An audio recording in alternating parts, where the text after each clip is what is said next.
So I'm sure you've seen it. Someone you follow on social media may be promoting a dietary supplement you supposedly should be taking. The pressure can be real, and it can be hard to know which, if any, dietary supplement is right for you. Studio 5 Health Contributor Miki Eberhardt will help us sort through the noise. It's great to see you. Thank you. Good to be here. We've been passing ships the last couple of times. I'm glad to see you. We're doing a frantic catch-up. I'm glad to see you as well. And this topic is a big one. In fact, we were just saying we might need to break this up into two parts. Yeah, there's a lot of info. And I think women are so eager to get it right, Miki. Like they see the latest study or the latest recommendation, as I mentioned, and you just want to make sure you're doing your health right. Right. I think this area in particular has like the opportunity to have the biggest case of FOMO going on, where it's like, okay, I hear you're doing this supplement, so that makes me feel like you probably know something that I don't know. And so maybe you're getting a leg up on your health that I'm missing out on. So should I also be taking that as well? And I think it's important to note, right now, about a third of Americans take some kind of supplement and 2/3 don't. So I have been in both camps over the course of my life. I have been in, like, I have a dad who, when I was growing up, he was like, he'd hear something on the radio and be like, oh, we all have to take this. Gotta get it. We have to take this. Yeah. Before social media, right? Sure, and so as a kid, I'd have this little pile of supplements by my breakfast, multivitamin, I'd call it the supplement du jour. Like, we took garlic one time and zinc lozenges. And, you know, I do credit probably so it was a rotating menu. Yes, like we had the classic multivitamin, right? But, yeah. you know, I think my cavity-free childhood is thanks to that little pink guy that I did that as well. Supplement. Did that as well. Yeah, so this has been a long-standing chase. Yes, I think that there is, like, do I just take what I heard? Yeah. So I'm hopefully today we can kind of lay out these 5 ground rules that will help people maybe not have FOMO, but have a better understanding of should I take it, should I not, why? We talk about that pressure. There's also now very healthy-looking celebrities promoting vitality packs. Anyway, it's just all layered on there. Let's get into these guidelines. First, supplements typically won't make or break your health. Right. And just like how one food won't make or break your health either, most won't hurt. Some might help. So if you feel drawn to take some, great, if that's how you want to spend your money. If you feel drawn to not spend your money there, you don't need to worry that maybe someone's going to be a lot healthier than me because they're taking this. I think popular supplements today we see in pills, in liquid, in powder form, and the most common ones that we see, Brooke, right now being taken are multivitamin, fish oil, like for omega-3. We see calcium and vitamin D and probiotics are the most common, and I would say those are probably safe for most people, depending.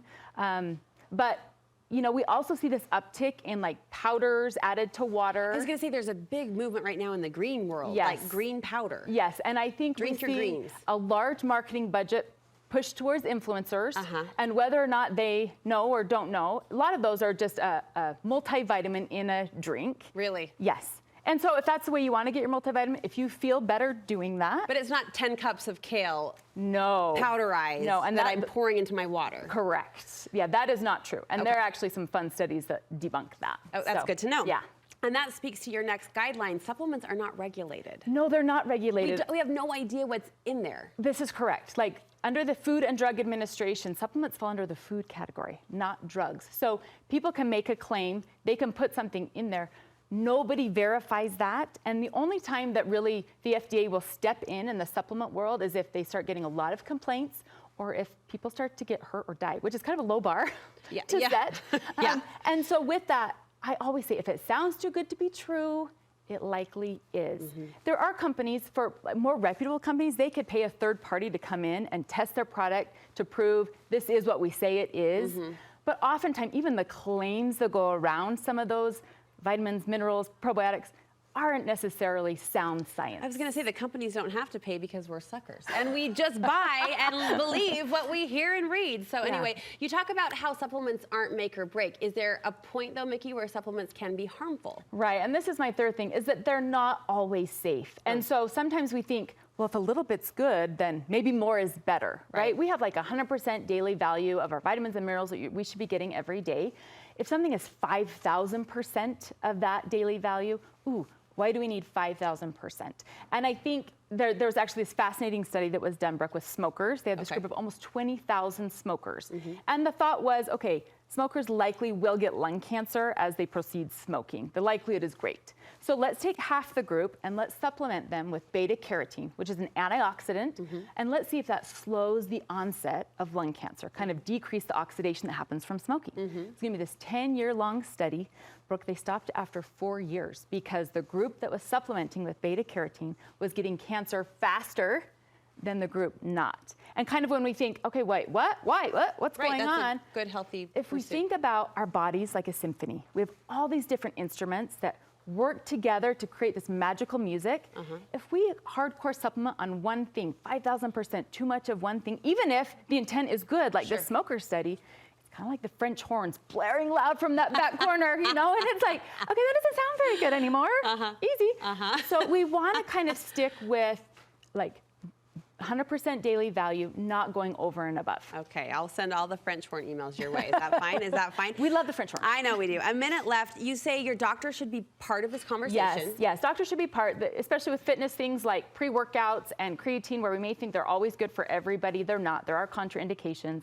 And even some things like antidepressants, you know, St. John's wort can minimize that effect. If you're on blood thinners, vitamin K can minimize those effects. So talking with your doctor before just thinking, this is good for me. And I knew you were going to say this, but I still want to hear your words behind it. You really want to punch home the point that nothing can substitute for a good, colorful, healthy diet. It's so true. Food first, supplement second. It's a supplement. It doesn't take over or replace a good, healthy diet. And interesting to know, on that smoker study, Brooke, they redid the same study with a supplement of beta-carotene coming from food, and guess what? It was helpful, not harmful. And so nutrients are so much easier, readily absorbed when you get them from the source, which is food. What supplements do you take, Miki?